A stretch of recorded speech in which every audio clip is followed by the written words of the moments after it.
Baik, mari kita berdoa. Setiap kali kami mau belajar firman Tuhan, kami merendahkan diri kami di hadapan Tuhan. Kami sungguh menyadari kami tidak mampu untuk mengandalkan pikiran kami dan kekuatan kami. Sesungguhnya kami hanya bisa memahami firman, bisa mengerti dan menikmatinya semata-mata jika Tuhan yang membukakan kebenaran itu kepada kami. Hanya Tuhan memberikan pencerahan itu kepada kami, maka kami bisa menikmati firman, kami bisa memahami dan mengertinya. Karena itu tolonglah kami Tuhan, berikanlah kepada kami anugerah-Mu, supaya kami sungguh-sungguh bisa memahami akan isi hati-Mu. Dan bukan hanya memenuhi akan pikiran dan keingintahuan kami, tetapi biarlah kebenaran firman yang terus kami pelajari juga mempengaruhi seluruh hidup kami. Dan kami terus semakin melihat akan kasih dan kuasa Tuhan dalam hidup kami. Berkati kami semua, kami mau belajar. Dalam nama Yesus kami berdoa. Amin. Ya, ini seri eskatologi yang kelima ya. Dan kita akan membahas neraka ya. Bukan materi yang baru, saya yakin setiap kita sudah sering mendengar bagian ini ya. Tapi tidak ada salah, kita mau bahas sekali lagi pada malam hari ini tentang neraka. Kalau kita pikir bahwa semua orang dalam dunia ini percaya neraka, maka kita salah. Ada banyak orang, banyak kelompok yang tidak percaya neraka itu ada. Ya, orang ateis nggak mungkin percaya neraka ya. Orang penganut universalisme juga tidak percaya neraka karena mereka percaya semua akan diselamatkan. Dan masih banyak lagi ya. Dan kalau kita pikir bahwa semua orang Kristen, semua teolog Kristen percaya neraka, kita juga salah. Karena ada banyak orang Kristen, ada banyak kelompok Kristen, teolog Kristen yang juga tidak percaya adanya neraka. Dan kalau kita pikir bahwa mereka yang percaya neraka pasti ajarannya benar, maka kita juga salah. Karena banyak orang yang percaya neraka tetapi pemahaman nerakanya sangat salah. Jadi kita perlu belajar malam hari ini menyikapi dua hal, menyikapi kelompok yang tidak percaya neraka dan juga menyikapi kelompok orang yang percaya neraka tapi konsepnya salah. Nah, kita akan belajar firman Tuhan. Saya mulai dari sebuah survei, ini surveinya sudah sangat lama sekali dan diadakan di Amerika ya. Tidak tahu kalau itu diadakan sekarang dan itu dilakukan di Indonesia berapa banyak persentasenya kita tidak tahu. Tapi ini yang pernah terjadi ya, pernah terjadi. Sebuah survei yang diadakan di Amerika ya. Bahwa ada 52% orang yakin bahwa neraka ada. Dan 27% berpikir neraka mungkin ada. Jadi yang yakin 52%, 27%-nya ya mungkin ada. Artinya tidak terlalu yakin. Kemudian 48% orang percaya bahwa neraka adalah tempat yang benar-benar ada, di mana orang-orang itu menderita siksaan. Tetapi 46% berkata bahwa neraka lebih merupakan eksistensi dalam keadaan duka cita ketimbang tempat yang benar-benar nyata. Dan 6% tidak tahu. Jadi 48% yakin neraka itu benar-benar tempat penyiksaan yang kekal. Kalau yang 46% percaya neraka, tapi neraka bukan semacam itu. Tapi neraka adalah penderitaan dalam dunia ini, itulah neraka. Neraka tidak tahu. 76% orang percaya adanya surga dan hanya 6% percaya adanya neraka. Berarti surga sih percaya, tapi neraka tunggu dulu. 66% dari orang Protestan Amerika dan 57% dari orang-orang Katolik di Amerika waktu itu ya, saya lupa tahunnya kapan, itu percaya akan keberadaan neraka. Berarti ya sekian persennya tidak percaya bahwa mereka juga mengaku orang Kristen, orang Katolik. 66% dari teolog Protestan dan 39% dari teolog Katolik mengungkapkan ketidakpercayaan mereka tentang doktrin neraka. Seperti yang saya awal katakan, ternyata orang Kristen sekalipun, teolog Kristen sekalipun, tidak berarti semuanya percaya adanya neraka. Banyak kelompok yang tidak mempercayai neraka. Dan yang percaya neraka, konsepnya belum tentu semuanya benar. Saudara mungkin yang usia-usia agak lanjut itu pasti mungkin pernah baca ini ya, dari Mary Baxter, sebuah kesaksian. Kalau tidak salah ini terbit waktu saya SD nih. Ya. Harusnya yang usia-usia 50-60 tahunan ini mestinya tahu buku ini waktu dulu ini ya. Mary Baxter. Dia mengaku mendapat penglihatan tentang neraka. Ya. Dia mengaku mendapat penglihatan tentang neraka. Jadi semacam dia tidur lalu dibawa oleh Tuhan ya, jalan-jalan ke neraka. Ini seorang namanya Mary Baxter. Tentu dia percaya neraka. Nah, sekarang kita lihat kira-kira konsepnya dia tentang neraka bagaimana begitu ya. Dalam buku itu ya, saya akan mengutip beberapa kutipan saja. Bahwa menurut dia ya, neraka itu adalah semacam meeting roomnya setan. Ya, jadi kan dia ngaku-ngaku kan dibawa Tuhan ke neraka jalan-jalan, lalu dia menyaksikan di sana setan sedang kumpul rapat, ya, rapat setan-setan. Ya. Lalu dalam rapat itu dia melihat ada berkata, pergilah ke tempat-tempat itu dan hidup di sana dan berlakulah seperti orang biasa. Tipulah banyak orang dan tariklah sebanyak mungkin orang menjauhi Allah. Jadi setan-setan rapat di neraka begitu ya, dilihat oleh Mary Baxter. Lalu dia lihat, wah setannya ngomong dengan sangat jelas, kamu pergi ke dunia ya, kamu pergi ke gereja-gereja ya. Hidup kayak manusia biasa, tipu banyak orang supaya mereka jauh daripada Allah. Pertanyaan besarnya, apa benar neraka ini tempat rapatnya setan? Kan begitu ya. Lalu juga dia mengatakan bahwa neraka itu adalah tempat setan menyiksa manusia. Ini Mary Baxter ya. Dia mengatakan neraka itu adalah tempat setan menyiksa manusia. Di dalam kesaksiannya itu dia mengatakan, sejauh pemandangan saya, jiwa-jiwa disiksa dan iblis dengan malaikat-malaikatnya sedang melakukan pekerjaannya. Yaitu pekerjaan menyiksa. Keadaan suram itu dipecahkan oleh jeritan kengerian dan putus asa. Yesus berkata, dia berkata kepada Mary ini ya, ngakunya begitu. Anakku, setan adalah penipu dunia dan penyiksa jiwa-jiwa di neraka. Katanya Mary Baxter, Yesus ngomong sama dia dan mengajarkan setan adalah penipu dunia dan penyiksa jiwa-jiwa di neraka. Lagi, dalam kesaksian yang sama, dia mengatakan bahwa neraka adalah tempat setan untuk bersenang-senang. Ya, tempat setan berpesta, tempat setan senang-senang. Dia menyaksikan ada suara seperti halilintar menggelegar timbul dari setan. Ha, ha, ha. Tidak begitu kali ya. Ada yang mau lebih dramatis silakan. Gimana hanya setan gimana? Oh. Itu setan lagi flu.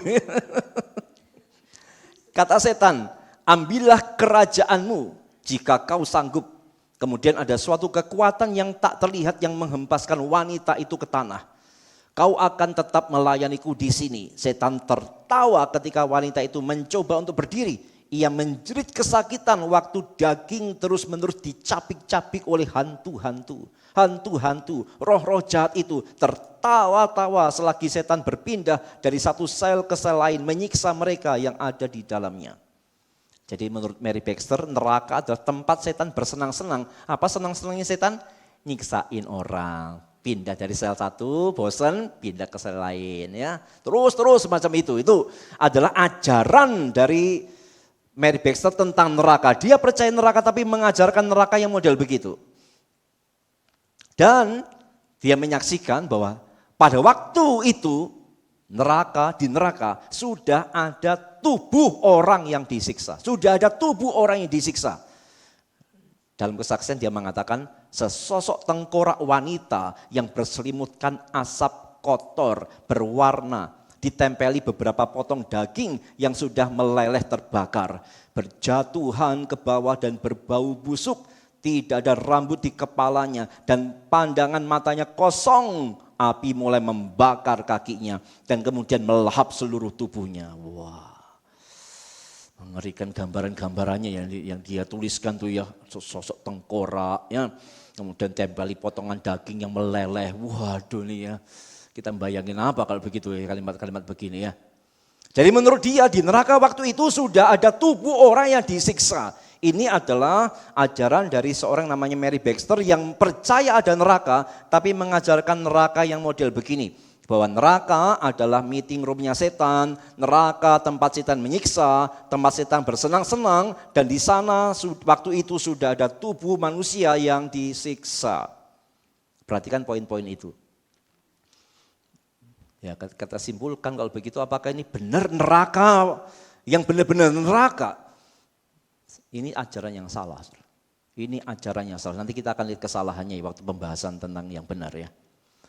Dan Mary Baxter bukan satu-satunya orang yang mengadakan trip to hell. Ya, kita tentu tidak asing lagi dengan ya, Pak Philip pasti tahu semuanya karena dia tahun berapa itu ngadain KKR keliling ya dalam negeri dan luar negeri ya dengan satu tema besarnya A Trip to Hell di tahun 2013 ya. 11 tahun yang lalu.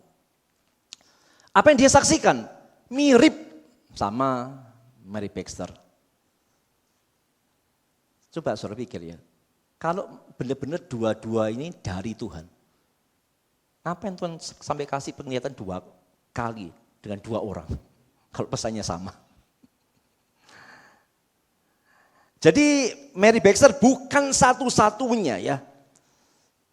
Setelah sekian lama muncul Philip Mantova ya. Dan dari kesaksiannya itu, ya, dia mengatakan, penggalan kesaksiannya, panjang dia cukup panjang ceritanya ya, tapi saya ambil penggalannya saja. Dia menyaksikan, tak jauh dari tempat saya berdiri, saya melihat seorang wanita yang dikerumuni roh-roh jahat. Ayo bayangkan dulu ya, wanita yang dikerumuni roh-roh jahat begitu. Bukan pria, wanita loh ya. Mereka berbentuk aneh. Roh-roh jahat itu berjalan-jalan mengelilingi wanita itu sambil memegang senjata tajam yang tidak pernah saya lihat di bumi. Salah satu roh jahat itu menyodok wajah perempuan itu dengan senjata yang bentuknya aneh. Kemudian menggaruk wajahnya dengan senjata yang sama, dengan kasar dan cepat. Gitu ya. Sadis. Kulit wajah wanita itu terkelupas bersamaan dengan teriakan dan jeritan kesakitan wanita malang itu. Darah segar menyembur dari luka di wajahnya dan dari luka yang menganga. Di saat yang bersamaan saya melihat roh jahat yang lain muncul dari balik kerumunan, menarik lidah wanita ini hingga putus. Jeritan kesakitan melolong-lolong keluar dari mulut tanpa lidah ini. Ya kira-kira mirip sama kesaksian Mary Baxter ya. Dia menyaksikan di neraka itu setan senang-senang, berpesta pora, menyiksa orang-orang dan di sana orang-orang yang disiksa sudah pakai tubuh. Sehingga ada lidahnya putus. Dia lihat ada senjata yang tidak pernah dia lihat di bumi. Ya dia kan pasti tidak mungkin pernah lihat semua senjata dalam bumi kan ya. Tidak tahu senjata apa begitu. Ada darah menyembur dan sebagainya. Jadi mirip ya, poin-poinnya mirip dengan Mary Baxter. Bahwa di neraka setan menyiksa dan di neraka waktu itu sudah ada setan dan di neraka waktu itu sudah ada tubuh manusia yang disiksa. Mary Baxter dan Philip Mantova percaya neraka, tapi mengajarkan neraka yang seperti ini. Sekarang kita langsung lihat saja saudara sekalian apa yang Alkitab katakan tentang neraka. Ajaran Alkitab tentang neraka. Yang pertama, Alkitab mengajarkan neraka itu suatu tempat yang nyata dan betul-betul ada. Jadi neraka itu tempat yang nyata dan betul-betul ada. Jadi neraka itu bukan akan dicipta, sudah ada. Sudah ada neraka itu. Tempatnya sudah ada, dia tempat ya. Neraka itu bukan sekedar kondisi atau keadaan. Itu benar-benar sebuah tempat. Sebuah tempat. Seperti surga itu sebuah tempat. Di mana sekarang Yesus dengan tubuh kemuliaannya, tubuh kebangkitannya ada di tempat itu. Maka di tempat yang kita tidak tahu di mana itu neraka itu ada. Ada tempatnya, bukan sekedar keadaan, tapi benar-benar ada tempat yang namanya neraka. Dan sekarang neraka itu tidak kosong. Bahwa neraka itu sebuah tempat dan betul-betul ada. Kita bisa tahu dari cerita Lazarus dan orang kaya. Bukan Lazarus dan orang miskin loh ya. Temenan nanti dia. Dari cerita Lazarus dan orang kaya terlepas apakah itu perumpamaan atau kisah nyata. Itu digambarkan jelas ya. Bahwa Lazarus meninggal dan dia ada di pelukan Abraham tentu bicara surga. Dan orang kaya itu meninggal dan menderita sengsara dan sangat kesakitan. Itu jelas bicara neraka. Apalagi kalau kita membaca dalam Yudas 1 ayat 7 ya. Sama seperti Sodom dan Gomora dan kota-kota sekitarnya. Yang dengan cara yang sama melakukan percabulan dan mengejar kepuasan-kepuasan yang tak wajar. Ini bicara homoseksual ya. Telah menanggung siksaan api kekal. Telah menanggung. Jadi waktu Yudas tulis ini. Dengan wahyu Tuhan sudah diberikan satu kebenaran. Mereka itu pada waktu zaman PL, zamannya Abraham itu. Waktu mereka meninggal, mereka telah menanggung siksaan api kekal sebagai peringatan kepada semua orang. Jelas ini memberitahu kepada kita neraka itu sudah ada dan benar-benar berupa sebuah tempat yang tentu sangat-sangat besar sekali. Tidak tahu ukurannya seberapa besar, tapi tempat itu ada. Di mana? Tidak tahu, di bawah kah? Di bawah tapi nanti tembusnya ya, ke negara mana? Kalau bawah terus tembusnya ke negara yang lain juga. Yang kita tidak tahu ya. Tapi yang pasti tempat itu ada. Jadi sekali lagi, neraka bukan sekedar keadaan, ya, benar-benar tempat dan benar-benar nyata. Neraka adalah tempat yang bagaimana? Tempat di mana orang terpisah dari Allah selama-lamanya tanpa bisa dipulihkan kembali. Neraka tempat di mana orang terpisah dari Allah selama-lamanya. Loh, apakah di neraka tidak ada Allah? Ada Allah tidak di neraka?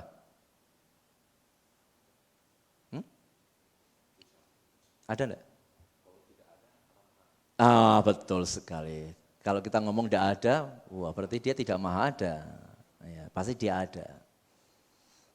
Tapi dia kan suci, dia mulia. Neraka kan ngeri. Dia kan kasih. Ngapain dia di neraka?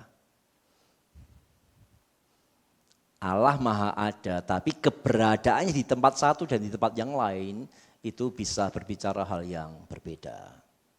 Di neraka dia ada untuk menyatakan murkanya.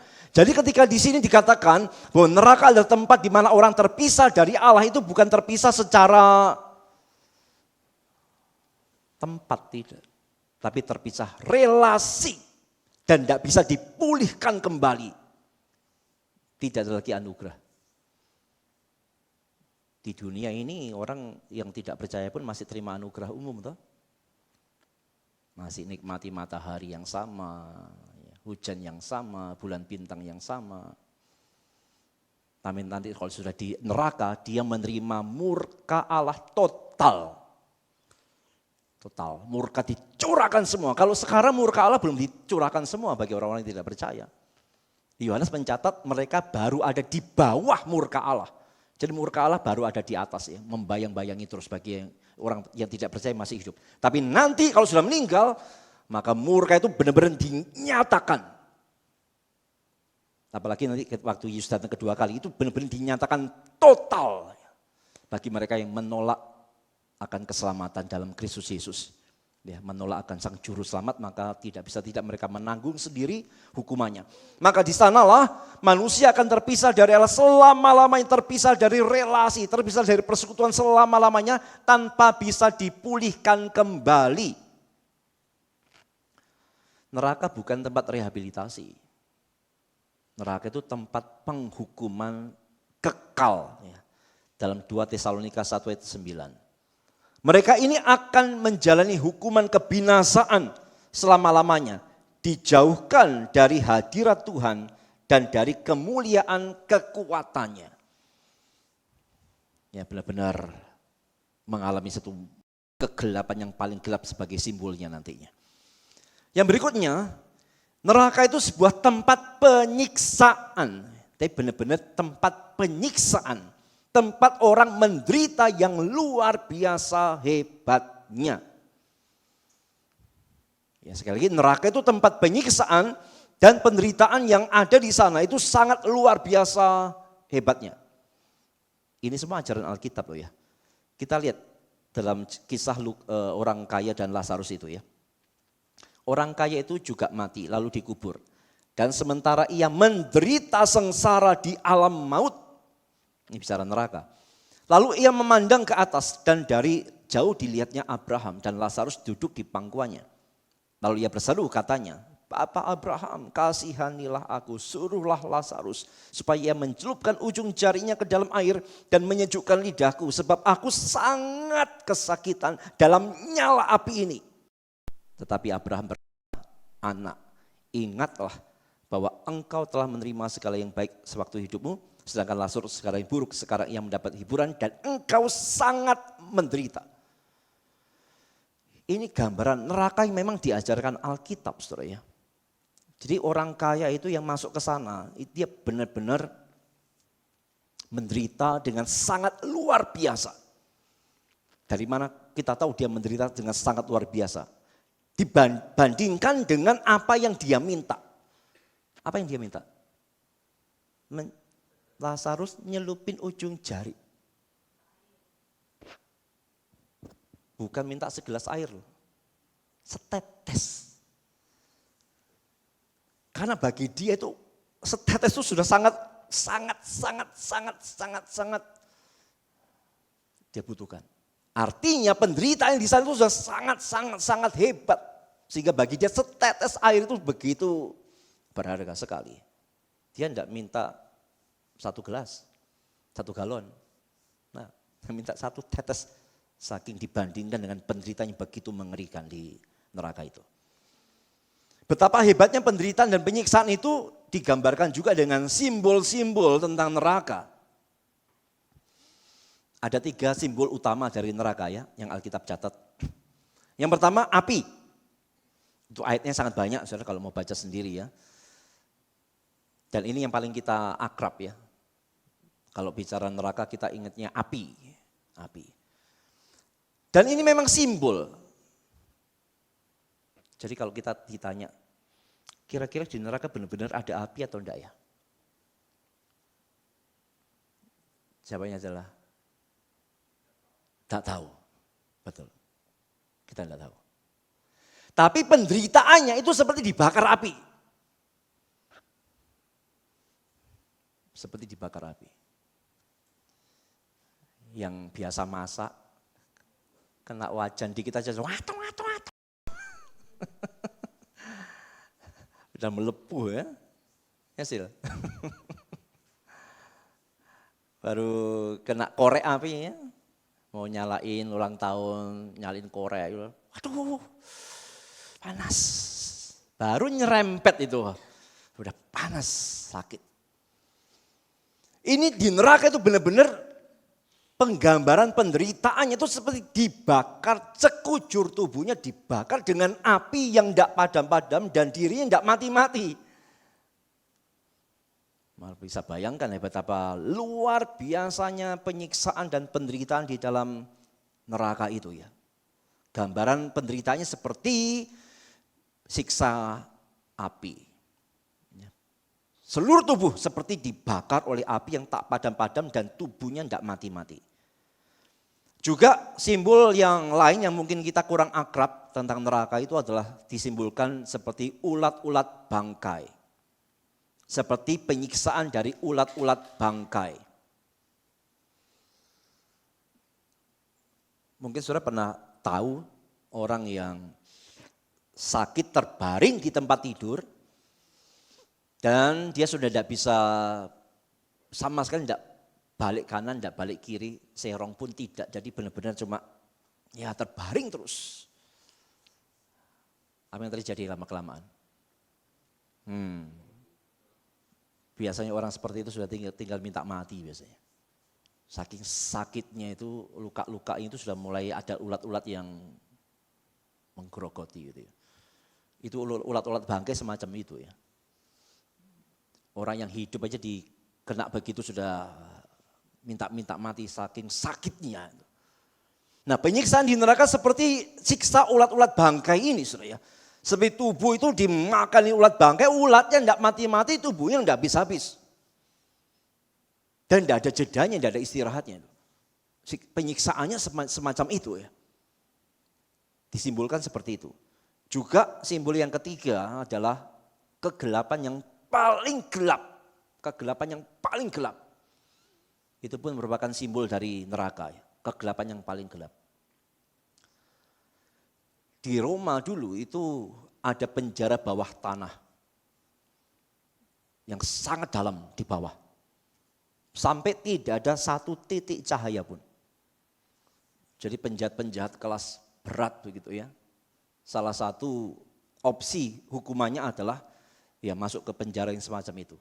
Dimasukkan ke penjara yang sangat dalam dan sangat gelap sekali.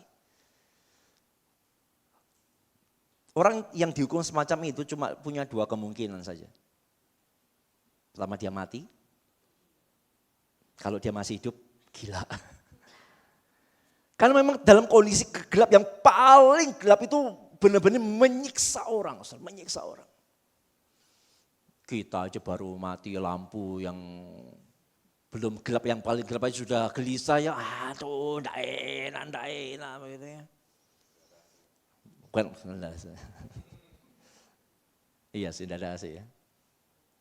Neraka ada AC enggak ya? Atau pesan dulu? Mau berapa PK di sana? Jadi gelap yang paling gelap itu benar-benar sangat menyiksa, dan semacam itu gambaran yang diberikan untuk penyiksaan di neraka. Makanya orang seringkali tanya begini, loh di neraka ada api, katanya ada api, kok gelap? Kalau ada api kan terang ya. Tapi ada orang yang kreatif jawabnya begini, ada api, apinya warna hitam. Gelap loh. Api biru itu tandanya kompornya masih bagus ya. Si api biru itu kompornya bagus. Api merah ya itu api unggulnya. Kalau neraka itu apinya gelap ya. Saking panasnya ya, jadi gelap jadi hitam begitu ya. Ya kita tidak tahu ya apakah itu benar-benar api warna hitam atau apapun. Yang pasti adalah ini simbol-simbol penderitaan dan penyiksaan itu begitu luar biasa.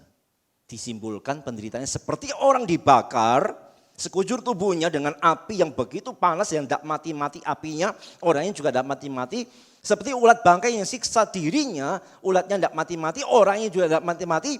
Seperti berada dalam kegelapan yang paling gelap dan tidak ada ujungnya.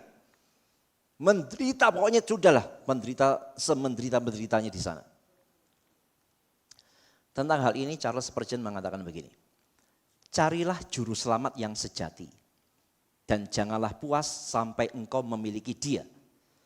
Karena jika engkau terhilang, kehancuranmu akan mengerikan.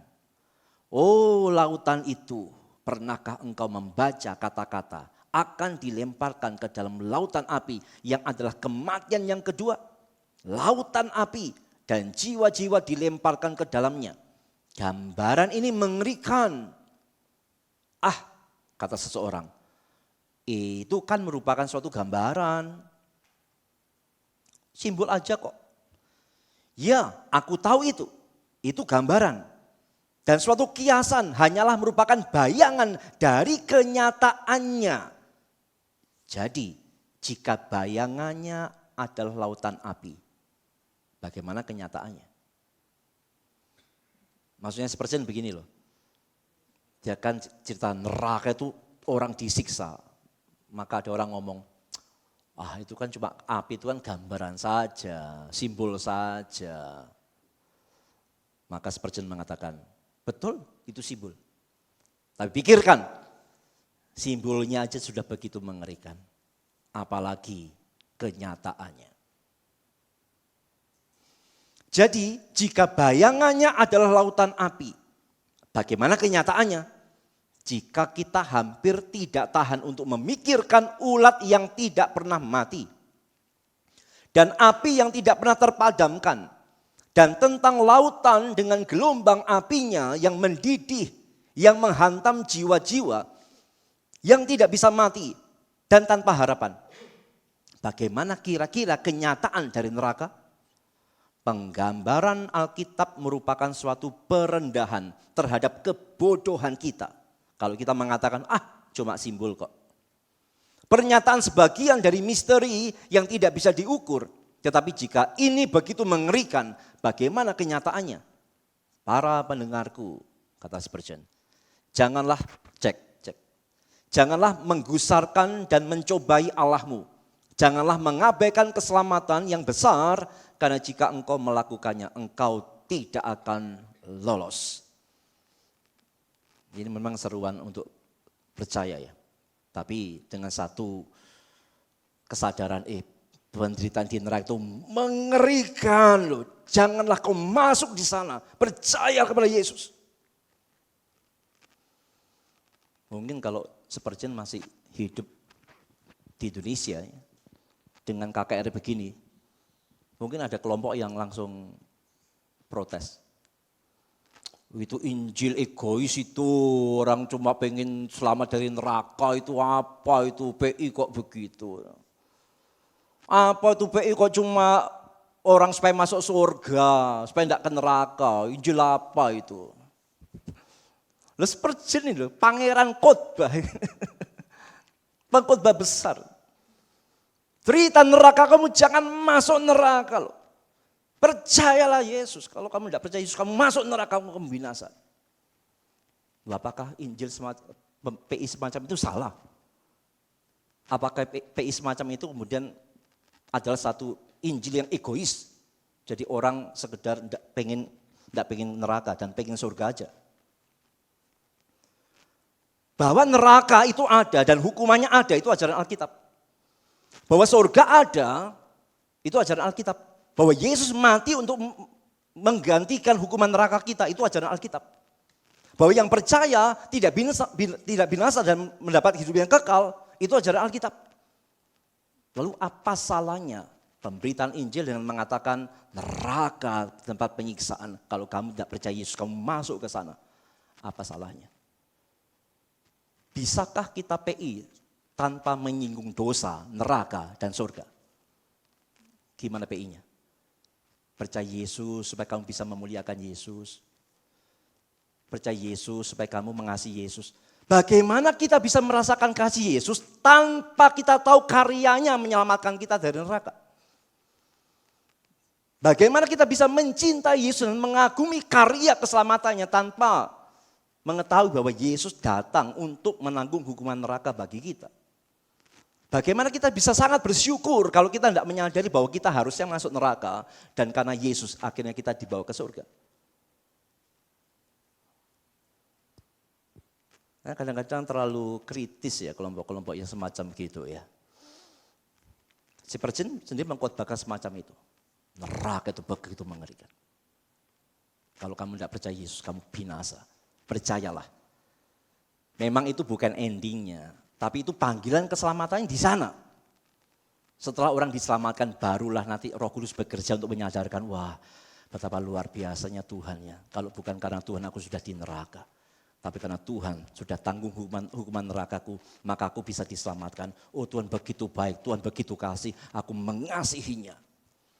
Kan begitu mestinya. Ya. Lanjut.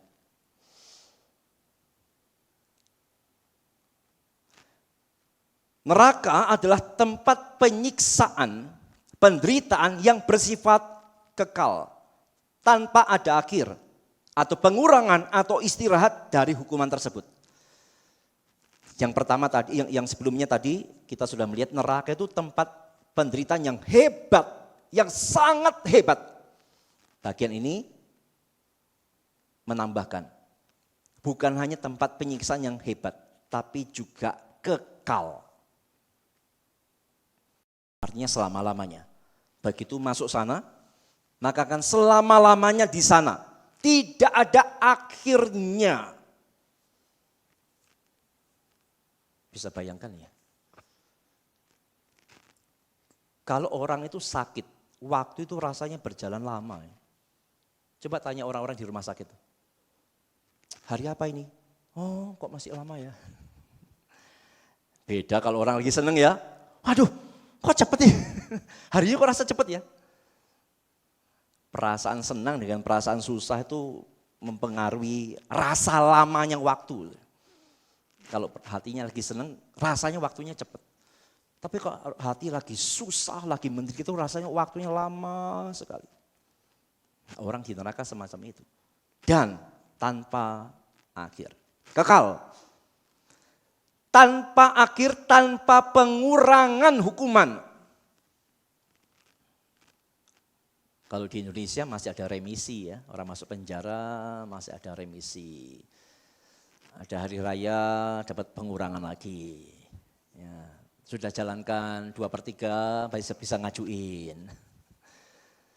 Di neraka tidak bisa begitu. Tidak ada pengurangan. Tidak ada istirahat dari hukuman tersebut. Tidak ada istirahatnya sama sekali. Dulu waktu SMA, kalau sudah kena pelajaran fisika dan kimia itu dalam tanda kutip dibagikan di neraka, dalam tanda kutip. Menderita soalnya. Ya, sudah gurunya sadis gitu ya, pelajarannya susah. Rasanya pengen selalu kapan jam istirahat, kapan jam istirahat. Begitu tentang senang rasanya. Aduh, akhirnya pelajarannya selesai ya, bisa istirahat dulu. Di neraka enggak ada begitu. Orang nanti kapan istirahatnya, gak ada istirahatnya. Penderitaan itu terus berlangsung selama-lamanya tanpa ada dikurangi, tanpa ada istirahatnya. Tidak ada itu semua. Jadi bukan hanya hebat ya, tapi berlangsungnya kekal, tidak ada akhir, tidak ada pengurangan, tidak ada istirahat. Dari mana? Dari ajaran Alkitab.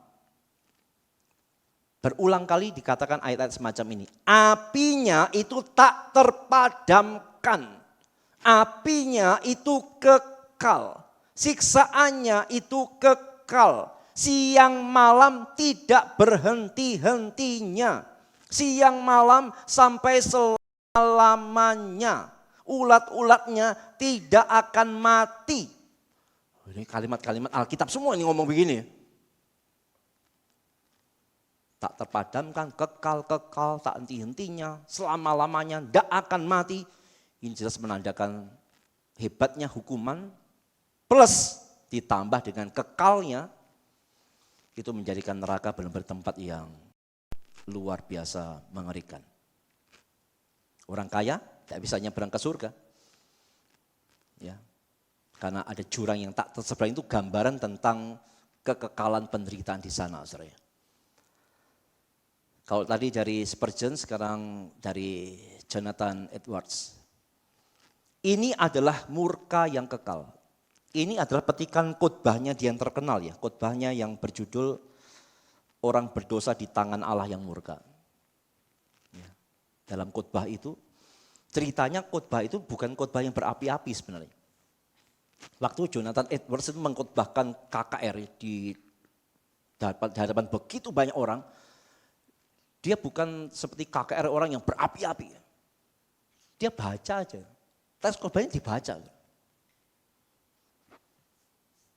Kalau saudara lihat pengkhotbah yang khotbahnya baca, pasti bosan ya. Wah, pengkhotbah kok baca. Habis itu pulang langsung ngeritik ya. Betul. Gitu ya. Edwards waktu KKR itu dia baca teks khotbahnya. Baca. Hah? Dia bukan orang yang puitis sebenarnya. Dia baca biasa. Dan salah satu yang dibaca ini adalah murka yang kekal. Adalah sesuatu yang mengerikan untuk menderita kehebatan dan murka Allah yang maha kuasa ini untuk satu saat saja. Tetapi kamu harus menderitanya sampai kekal. Kamu akan benar-benar putus asa untuk mendapatkan pembebasan, akhir, pengurangan, peringanan, hukuman, istirahat. Kamu pasti akan tahu bahwa kamu akan menjalani zaman-zaman yang panjang, berjuta-juta zaman. Dalam pergumulan dan pertentangan dengan pembalasan hebat tanpa belas kasihan ini. Dan bila kamu telah menjalaninya, bila begitu banyak zaman kamu sudah lalui dengan cara ini, maka kamu akan tahu bahwa semua itu hanyalah satu titik. Dibandingkan dengan waktu yang tersisa. Dengan demikian hukumanmu itu betul-betul tidak terbatas. Orang di sana mungkin pikir, aku udah lama loh di sini, udah lama di sini. Oh mungkin udah mau selesai. Edwards ngomong, itu baru satu titik. Masih terlalu panjang, tidak ada habis-habisnya. Sehingga yang ada di sana orang hanya apa? Putus asa. Tidak ada harapan. Wah luar biasa benar-benar penyiksaannya itu tubuh dan jiwa. Tubuhnya menderita, hati jiwanya itu juga menderita semacam itu ya. Kapan selesai. Merasa sudah begitu lama ya, mungkin sudah merasa 1 miliar tahun di sana, mungkin sudah mau selesai. Enggak, itu baru satu titik. Tak ada habis-habisnya.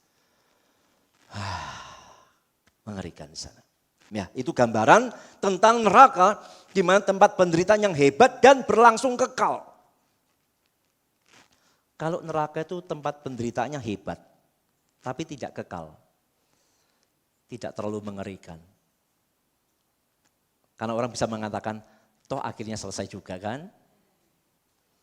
Atau kekal, tapi tidak terlalu menderita. Kurang mengerikan. Kekal sih, tapi ya tidak terlalu sakit kok. Masalahnya neraka ini kombinasi keduanya. Sangat hebat penderitaannya dan kekal. Ya, itu ajaran Alkitab tentang neraka. Jadi ini jelas mengcounter orang-orang yang menyangkal adanya neraka ya. Saksi Yehova nyangkal neraka. Advent kalau tidak salah juga nyangkal ke neraka. Kristen yang universalis nyangkal neraka. Alkitab bicara neraka begitu banyak ayatnya. Tidak tahu gimana ceritanya mereka bisa tidak mempercayai keberadaan neraka itu. Nah sekarang kita lanjutkan. Neraka itu apa? Neraka itu tempat iblis dan pengikutnya dihukum selama-lamanya. Neraka itu tempat iblis dan pengikutnya dihukum selama-lamanya. Nah dari sini kita langsung peka ya. Berarti kesaksiannya Mary Baxter dan trip to hell-nya Philip Mantova berdasarkan kebenaran ini jelas salah. Ketika mereka menggambarkan neraka tempat iblis menghukum, menyiksa. Alkitab mengajarkan yang sebaliknya, benar-benar sebaliknya. Iblis di sana bukan menghukum, tapi dihukum. Wahyu 20 ayat 10. Dan iblis yang menyesatkan mereka dilemparkan ke dalam lautan api dan belerang, yaitu tempat binatang dan nabi palsu itu. Dan mereka disiksa siang malam sampai selama-lamanya. Iblis dilemparkan ke lautan api, disiksa siang malam sampai selama-lamanya.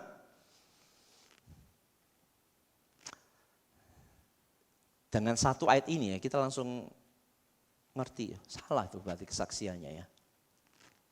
Berarti kalau salah ya pasti bukan dari Tuhan. Tidak mungkin Tuhan ngomong di Alkitab iblis itu disiksa, dihukum.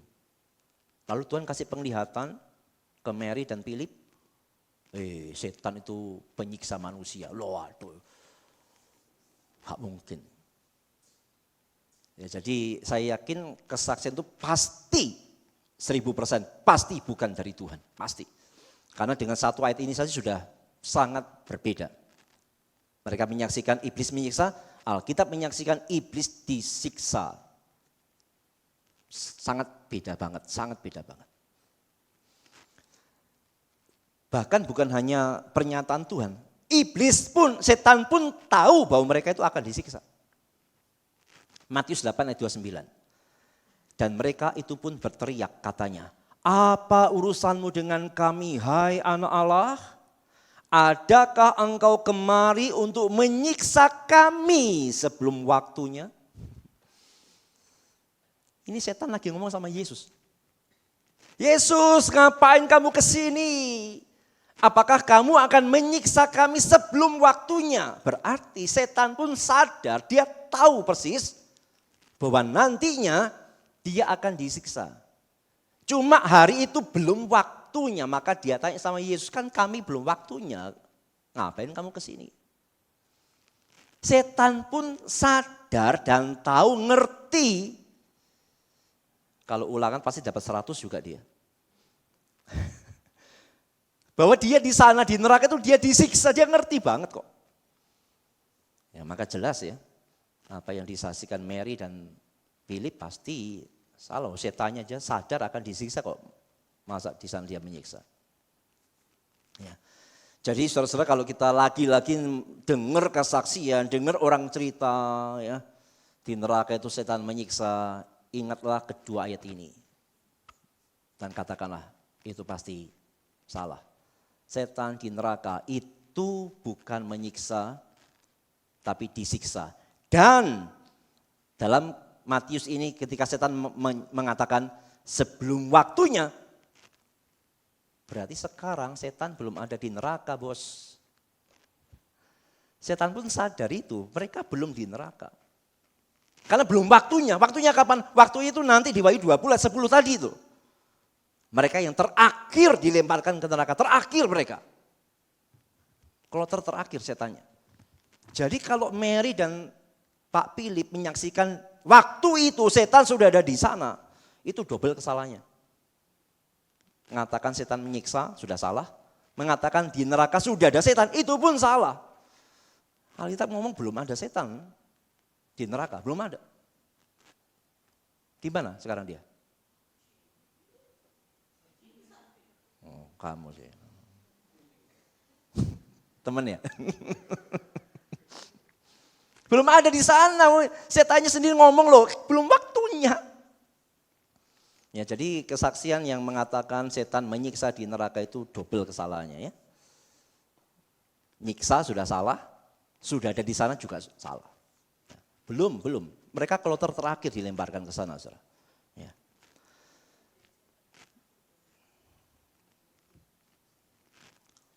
Lalu bagaimana dengan kesaksian tadi, tubuh-tubuh disiksa di neraka?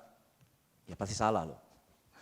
Tubuhnya manusia di mana sih? Masih di kuburan, kok sudah ada di neraka itu.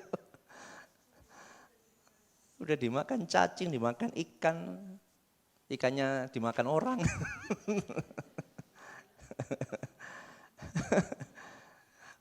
Cerita di neraka ada lidah dipotong-potong, wajah dicabi-cabi, aduh itu gimana ya? Ya, makanya itu adalah gambaran orang-orang yang percaya neraka ada, tapi dengan pemahaman dan pengajaran yang sangat-sangat tidak alkitabiah. Itu berbeda jauh dengan apa yang diajarkan Alkitab tentang neraka. Ya. Nah sekarang kita bahas yang terakhir.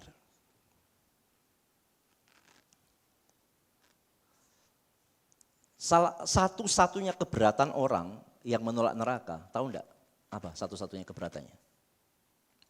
Enggak mungkin lah neraka itu ada. Iya, satu-satunya keberatan.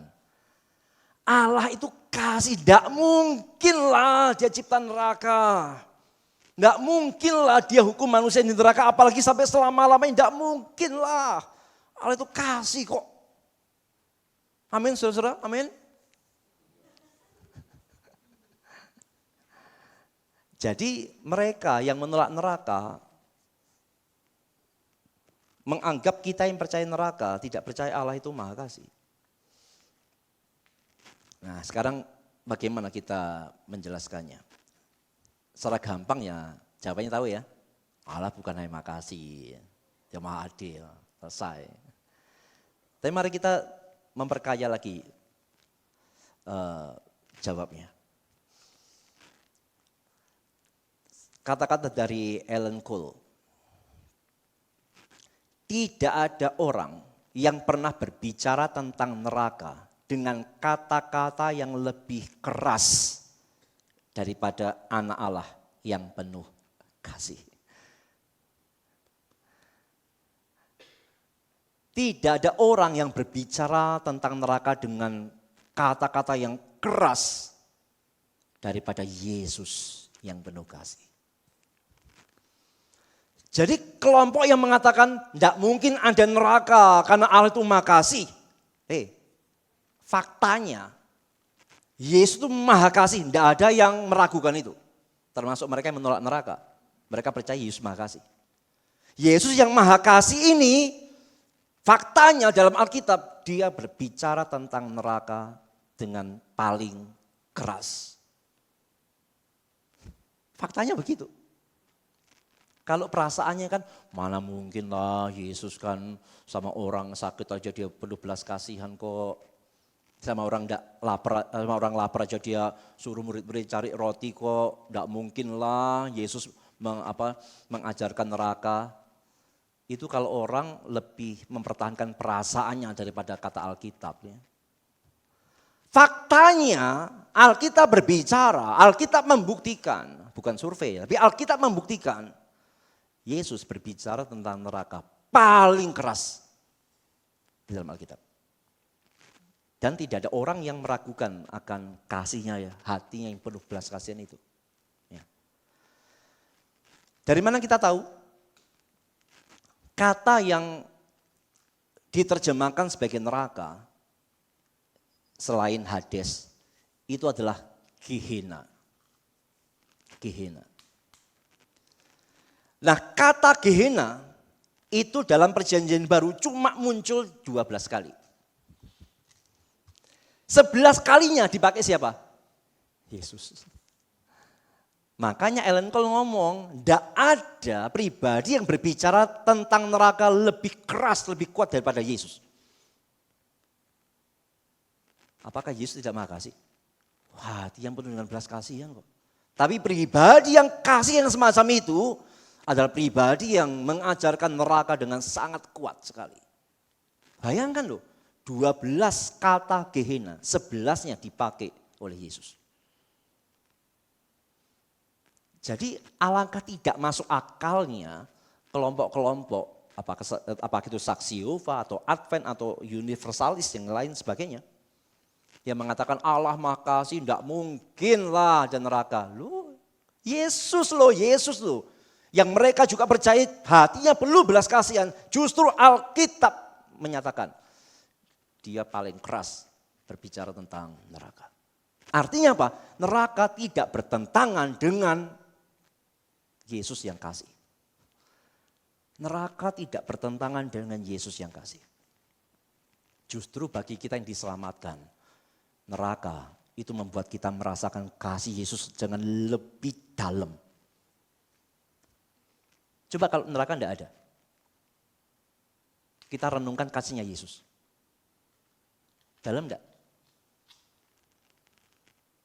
Kalau tidak ada neraka, Yesus mati di salib untuk jalani hukuman apa? Hah? Untuk apa dia menderita tubuh dan jiwa? Kalau neraka itu tidak ada. Kalau tidak ada hukuman neraka, penderitaan Yesus omong kosong. Kalau tidak ada neraka, kita tidak bisa merasakan besarnya kasih Yesus yang mengalami hukuman neraka menggantikan kita. Makanya saya mengkritik balik kelompok-kelompok yang mengatakan PI percaya Yesus supaya tidak sekedar masuk neraka dan supaya dapat surga itu disalahkan. Justru tidak. Justru dengan menyadari betapa aku harusnya masuk neraka, tapi dengan Yesus datang menggantikan hukuman nerakaku. Aku diberikan surga, betapa luar biasa kasihnya bagiku. Kalau neraka tidak ada, kita tidak bisa merasakan kasih Yesus yang korbankan dirinya. Pengorbanan Yesus akan menjadi tidak ada artinya sama sekali kalau hukuman neraka tidak ada. Justru dengan hukuman neraka itu ada, dia datang menggantikan hukuman neraka kita. Makanya dia menderita habis-habisan, tubuhnya diserahkan untuk dihancurkan sedemikian rupa. Jiwanya diberikan sampai dia mesti meneriakkan Eli Eli lama sabachthani itu. Itu semua nanggung hukuman neraka loh. Semua yang Yesus alami penderitaan itu hukuman neraka semua yang mestinya kita tanggung loh. Ya. Jadi neraka itu tidak bertentangan dengan kasihnya Yesus kok. Karena Yesus yang kasih itu ngajarin neraka. Justru dengan neraka kita yang diselamatkan itu bisa merasakan lebih dalam lagi betapa dia cinta aku yang mau menggantikan hukuman nerakaku. Gitu. Tentu bagi yang tidak diselamatkan yaitu membicarakan keadilan Allah bagi mereka. Kutipan dari The Biblical Illustrator. Sebagian orang akan mengatakan bahwa doktrin ini, yaitu neraka ini, tidak mempunyai kecenderungan untuk menghasilkan kebaikan. Tidak ada guna ngomong neraka. Kenapa? Itu adalah kesia-siaan untuk berpikir tentang menakut-nakutin orang ke dalam agama. Ngapain kamu nakut-nakutin orang supaya masuk Kristen kan? Gak ada guna kamu cerita neraka, orang gak takut kok, katanya begitu. Maka penafsir mengatakan begini, bukanlah kewajibanku untuk menentukan doktrin-doktrin apa yang mungkin menghasilkan kebaikan. Tetapi memberitakan apa yang saya temukan dalam kitab suci. Jadi tidak peduli tuduhanmu itu untuk nakut-nakutin lalu tidak urus. Tapi ini karena diajarkan Alkitab, maka aku mengajarkannya. Saya tidak berani berpura-pura atau lebih bijaksana atau lebih berbelas kasihan dari juru selamat kita. Dan ia menganggapnya sebagai konsisten, baik dengan kebijaksanaan dan belas kasihan untuk mengucapkan kata-kata dari teks ini. Yesus yang penuh belas kasihan, ngomong neraka itu ada. Emangnya kita lebih berbelas kasihan dari Yesus kan? Untuk mengatakan neraka tidak ada. Loh Yesus loh hati yang penuh belas kasihan ngomong neraka itu ada. Siapa orang dalam dunia ini yang lebih punya hati lebih belas kasihan daripada Yesus? Ya jadi ini semua membantah ya ketika orang mengatakan keberadaan neraka itu bertentangan dengan kasih Allah. Tidak. Karena memang yang pertama itu berbicara keadilan, tapi yang kedua, Yesus yang penuh kasih itu justru mengajarkannya dengan sangat jelas, kuat, dan keras. Nahum 1 ayat 3, Tuhan itu panjang sabar dan besar kuasa, tetapi ia tidak sekali-kali membebaskan dari hukuman orang yang bersalah. Dia memang kasih. Tapi dia juga adil. Dan keadilannya itu tidak memungkinkan dia membebaskan orang dari hukuman yang harus dia tanggung. Biasanya orang tanya begini, masa segitunya sih? Orang dosa sama Tuhan kok dihukumnya kekal begitu? Enggak keterlaluan kah Tuhan itu? Di dunia ini aja loh, orang salah kan? Ada batas hukumannya. Tapi kok Tuhan hukumnya sampai begitu mengerikan kekal? Orang berbuat salah itu besarnya kualitas kesalahannya ditentukan kepada siapa yang dibuat salah. Orang yang dalam tanda kutip ya, berbuat salah, bukan mau merendahkan tapi berbuat salah kepada satpam. Bandingkan kalau orang buat salah kepada presiden. Orang akan memandang lebih serius yang mana kesalahannya. Bukan merendahkan, enggak, bukan. Tapi memang kualitasnya, keseriusannya, itu memang ditentukan dia salahnya kepada siapa. Lah orang berdosa, itu salahnya bukan kepada orang, kepada Allah yang kekal. Jadi untuk mengatakan Allah itu keterlaluan, berarti orang yang ngomong begitu tidak kenal Allah. Betapa suci dan sempurnanya dia, betapa dia tidak bisa toleransi kepada satu dosa pun. Kepada pribadi yang sebetulnya manusia berdosa, maka tidak mengherankan hukumannya kekal, karena dosanya kepada Allah yang kekal. Ya, jadi justru lagi-lagi dengan inilah bagi kita yang diselamatkan, meskipun Injil itu kebodohan bagi mereka yang mau binasa, maka kita mengatakan kekuatan yang luar biasa bagi kita. Karena hanya dengan Injil lah kita bisa melihat, wow, betapa luar biasanya kasih Tuhan untuk aku. Karena adanya neraka dan adanya hukuman neraka yang ditanggungkan kepada Kristus menggantikan kita. Itu luar biasa. Jadi setelah kita tahu begini, buat apa? Oh, neraka ada toh. Oh ya sudahlah, ada kok. Oh, neraka mengerikan dan kekal, ya sudahlah. Begitu.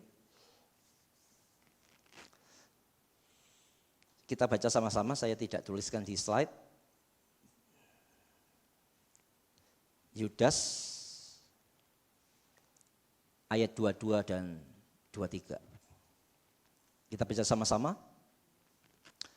Yudas ayat 22 dan 23.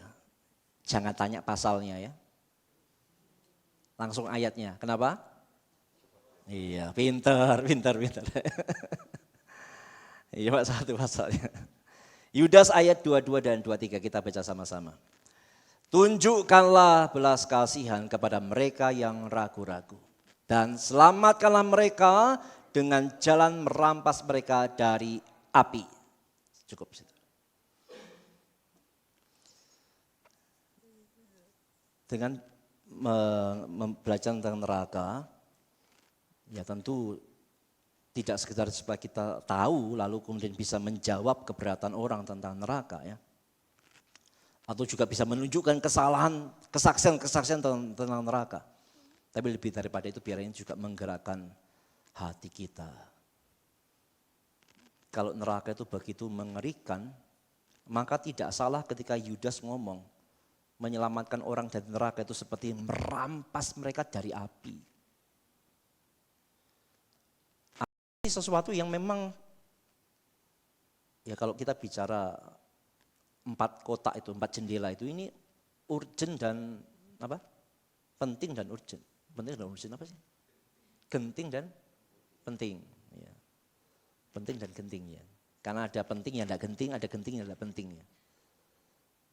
Kalau ini jelas bicara tentang penting dan genting ya. Karena gambarannya seperti ngerebut orang dari api begitu.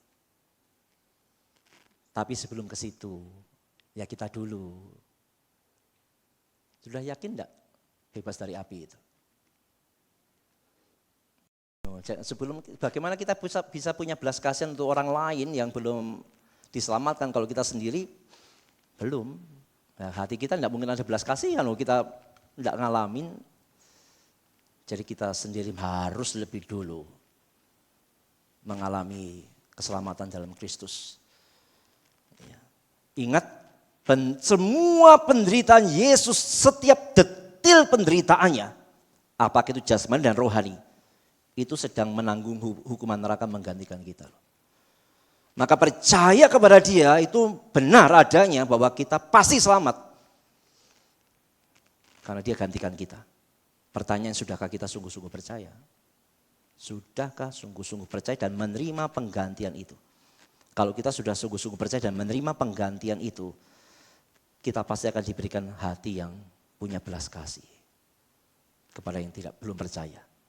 Oh iya loh, Untunglah aku percaya Yesus. Kalau enggak, waduh, aku sendiri yang nanggung di neraka itu ngeri. Untung aku percaya Yesus, wah kasihnya besar untuk aku. Aku juga mau kamu percayalah. Kan begitu mestinya ya. Oke, sampai di sini silakan kalau ada yang mau bertanya. Coba mau tanya dulu. Tes. Kemarin kan di di kelas doktrin eskatologi yang tentang surga.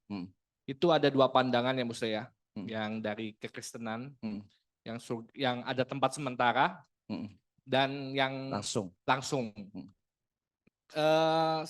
Saya dengar tuh hanya tentang surga aja. Yang maksudnya memang dua-dua itu tempat sementara ya. Neraka ada tempat sementara, surga ada tempat sementara. Cuma kalau kita bicara surga itu nanti kalau yang tempat sementara nanti ada tempat yang baru, yaitu bumi yang diperbarui. Nah, yang menjadi kebingungan dengan pandangan itu neraka ada tempat yang baru enggak? Itu dia. Nah, itu yang sebenarnya yang pertanyakan. Ya. Oke, thank you. Ya. Justru kebenaran itu membuktikan ya tidak ada tempat yang baru setelah surga. Karena neraka tidak ada tempat yang baru setelah neraka. Memang kalau bicara tempat penantian memang ada dua versi ya. Ada tempat penantian yang benar-benar satu tempat yang netral. Jadi orang percaya tidak percaya ngumpul dulu di sana. Ya tidak menderita juga tidak senang ya. Tempatnya netral pokoknya ya. Tidak tahu gimana perasaan netral ya. Tidak enak juga kayaknya perasaan netral itu ya. Senang enggak, sedih juga enggak gitu. Hah? Hampa ya, perasaan hampa ya. itu versi yang pertama, itu versi yang kurang populer lah ya. Jadi yang percaya tidak langsung ke surga, yang tidak percaya tidak langsung ke neraka, tapi semua ngumpul jadi satu ke tempat yang netral. Itu versi tempat sementara yang pertama yang tidak populer, tapi yang populer adalah sebelum ke surga, yang percaya itu ke Firdaus dulu. Sebelum ke neraka, yang tidak percaya itu ke Hades dulu. Ya, baru nanti Yesus datang, baru di Firdaus dipindahkan ke surga, yang di Hades pindahkan ke neraka. Tapi kita sudah bahas itu semua keliru ya. Justru yang coba tanyakan tadi begitu ya. Jadi mereka yang mempercayai bahwa surga itu bukan benar-benar endingnya, tapi endingnya adalah langit dan bumi yang baru. Lalu bagaimana dengan neraka kalau begitu? Kalau memang surga itu bukan ending, artinya ada yang baru setelah surga, nerakanya bagaimana? Ya harusnya kan nerakanya juga ada yang lebih baru ya. New neraka. Ya faktanya tidak. Memang faktanya Alkitab memberitahu kepada kita endingnya itu surga atau kalau tidak neraka. Jelas, clear bagian itu. Makanya Yesus dalam Yohanes 14 kan ngomongnya kan sangat clear tuh toh. Di rumah Bapakku itu tempat tinggal, aku ke sana siapin tempat bagimu. Nanti aku jemput kamu ke sana ke rumah Bapa supaya di sana itu kamu akan bersama-sama dengan aku. Supaya di mana aku berada, kamu pun berada. Tempat ending, tempatnya sudah ada itu sekarang. Sudah ada, surga itu sudah ada. Yesus sudah ada di sana dalam tubuhnya ada, tempatnya ada. Dan itu tempat kekal kita nanti. Ya, ada yang lain? Komorti. Musa menyambung yang tadi itu cerita tentang Lazarus nih Musa. Yang dibangkitkan sama Tuhan Yesus. Ya. 3 hari kan dia sudah mati. Nah pada saat itu dia kemana? 4 hari ya? Ya kemana itu Musa? Ke surga atau ke neraka Musa? Lazarusnya. Pada saat matinya 4 hari itu. Masa ke neraka? Nah, dia kan percaya, dia rohnya pasti langsung ke surga dong. Tapi waktu dibangkitkan, ya balik lagi lah. Balik lagi, masa enggak balik lagi, dia balik lagi. Cuma nanti kan dia mati lagi. Kok bolak-balik? Ya memang begitu. Masa udah balik? Kalau udah balik rohnya siapa yang bangkit? Ya, yang ada dalam tubuhnya yang dibangkitkan kan enggak mungkin roh yang lain. Ya. Cidepi mau tanya ini loh. Iya loh, malu-malu lah Cidepi. Hah? Yang susah-susah loh ya. Cerita Lazarus itu loh.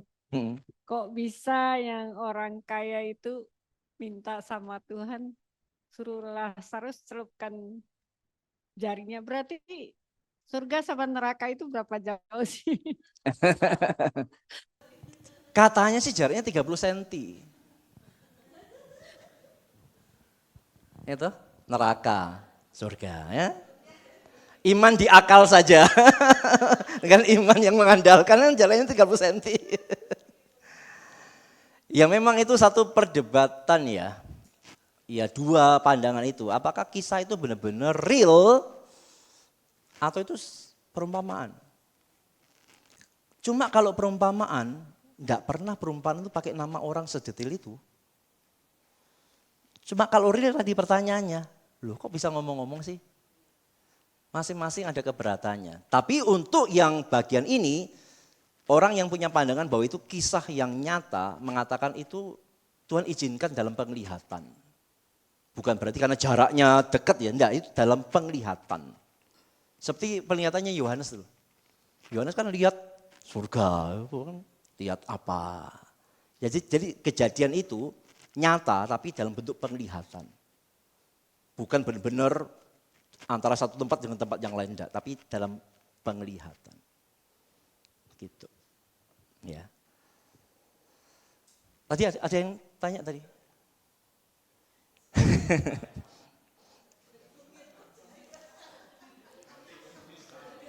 Banyak yang dipanggil, sedikit yang dipilih. Jadi banyak yang mana? Banyak neraka. Ada di dalam Alkitabnya kok memang.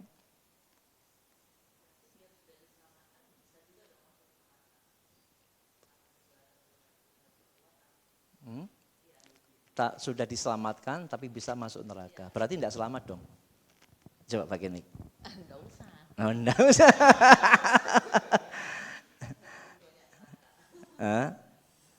Lebih baik neraka kan bukan berarti semua ke neraka. Artinya orang Kristen yang sejati itu minoritas dibandingkan dengan orang yang tidak diselamatkan. Sekali selamat, Yohanes 10:28. Aku memberikan hidup yang kekal kepada mereka. Boleh catat sih, Yohanes 10:28. Dan mereka pasti tidak akan binasa sampai selama-lamanya. Wah, pasti selamat. Tak seorang pun merebut mereka dari tanganku, kata Yesus. Hanya yang bagian itu, yang semacam itu minoritas dibandingkan dengan yang tidak percaya. Isi neraka lebih banyak daripada surga. Jalan lebar, jalan sempit. Itu kan gambar-gambar Alkitab toh. Ya. Ada yang lain?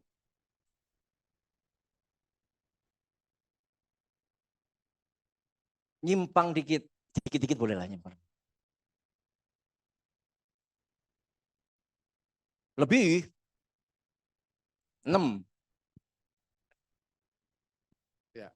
Di Indonesia ada 6 agama. Bicara sorga dan neraka. Tadi Musa bilang banyak yang masuk neraka.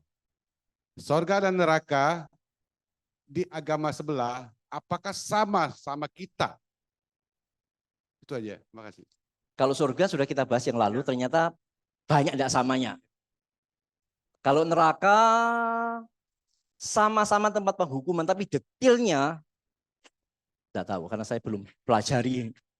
Tapi mereka juga percaya. Tapi kalau yang kayak Hindu, Buddha itu beda ya.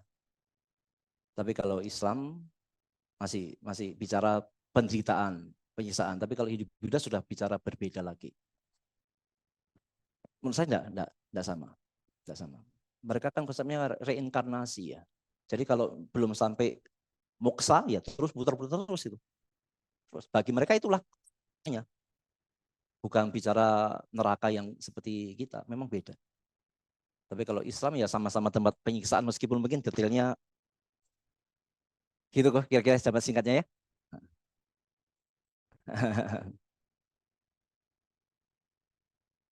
Habis waktu ya.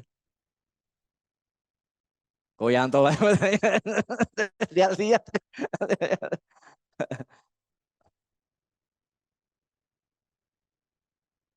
Enggak, cuman menambahkan saja. Tadi kan ditanya sama atau enggak. Tadi kan sudah dijelaskan bahwa orang Kristen pun, teolog pun dengan pandangan nerakanya berbeda. Apalagi agama lain. Jadi bagaimana kita bisa menilainya? Apa yang sudah dijelaskan yang berbeda pasti enggak sama. Yang sudah dijelaskan begitu. Ya, makasih. Jangankan dengan agama lain memang. Di orang-orang Kristen itu ada kelompok-kelompok kayak liberal, yang kelompok Kristen liberal yang konservatif liberal itu menolak neraka. Bagi mereka neraka ya penderitaan di dunia ini. Ya, di kalangan Kristen pun ya ada namanya Kristen universalis juga begitu. Ya. Satu Musa. Iya. Tadi kan kita berbicara masalah sorga dan neraka. Ada nggak sorga yang baru segala macam? Nah, apakah ini ada hubungannya dengan bumi yang baru? Dengan sorga yang baru? Ya, itu sudah dibahas di pertemuan yang lalu. Hmm. Kesimpulannya adalah yang Alkitab katakan sebagai langit dan bumi yang baru tidak lain surga itu sendiri. Karena tidak ada tempat kekal yang ketiga. Yesusnya ngomong jelas kok Yohanes 14 itu. Dan 1 Tesalonika pasal 4 sangat jelas sekali. Waktu Yesus datang kedua kali, dia turun di atas salon awan, maka yang mati bangkit, diangkat, kita yang hidup diubahkan, diangkat, nyongsong, lalu sama-sama ke atas. Di sanalah kita akan tinggal bersama-sama dengan Tuhan selama-lamanya. Jelas. Ya. Cukup ya? Baik, mari kita tunduk kepala dan mari kita kembali mengingat apa yang kita pelajari. Yuk, bukan hanya supaya kita tahu, tapi adalah kebenaran ini mendorong kita juga percaya sungguh-sungguh kepada Kristus yang satu-satunya yang mau dan mampu menggantikan hukuman neraka kita. Hanya Dia saja. Begitu kita menolak Dia, berarti kita memutuskan akan menanggung penderitaan di neraka sendiri. Tapi kalau kita percaya kepada Dia, maka seluruh penderitaan neraka kita sudah ditanggung oleh Dia. Selesai disalib. Mau sungguh-sungguh percayakah? Atau masih mau tetap tolak Dia? Dan kita yang sudah diselamatkan, orang lain itu bagaikan ada dalam nyala api itu. Yudas mencatat, selamatkan mereka seperti merampas mereka dari api. Artinya lakukan dengan cepat dan segera. Kiranya Tuhan menolong kita punya hati yang berbelas kasihan bagi yang belum percaya. Mari kita berdoa.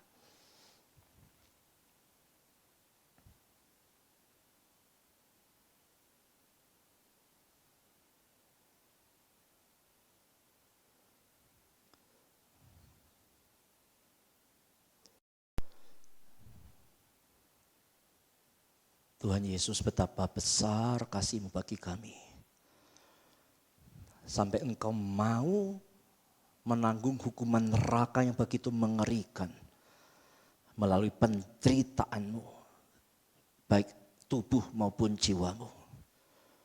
Engkau menanggung penderitaan neraka kami. Terima kasih Tuhan. Kalau Engkau tidak menanggung bagi kami, maka kami akan begitu mengerikannya. Terima kasih Tuhan Yesus sudah mau menggantikan hukuman kami. Kami bersyukur bisa lepas dari neraka, bahkan mendapat kepastian surga. Kami melihat betapa besar kasih-Mu, betapa karya-Mu menakjubkan bagi kami. Tuhan, tolonglah kami yang sudah Engkau selamatkan ini juga, untuk bisa menaklukkan keegoan kami. Berikanlah belas kasihan kepada yang lain juga. Pimpin kami, gerakkan kami, untuk bisa mengasihi yang lain, dan merampas mereka dari api. Berkati seluruh kami yang sudah belajar, Kiranya bukan hanya sekedar tahu dan terhindar dari kesalahan, tapi juga mampukan kami menjadi berkat bagi orang lain. Terima kasih, terus jadikan kami rindu belajar akan kebenaran yang mengubahkan bukan hanya pengetahuan tapi juga hidup kami. Kami mengakhiri kelas ini dengan ucapan syukur dalam nama Yesus kami berdoa. Amin. Selamat malam, Tuhan memberkati.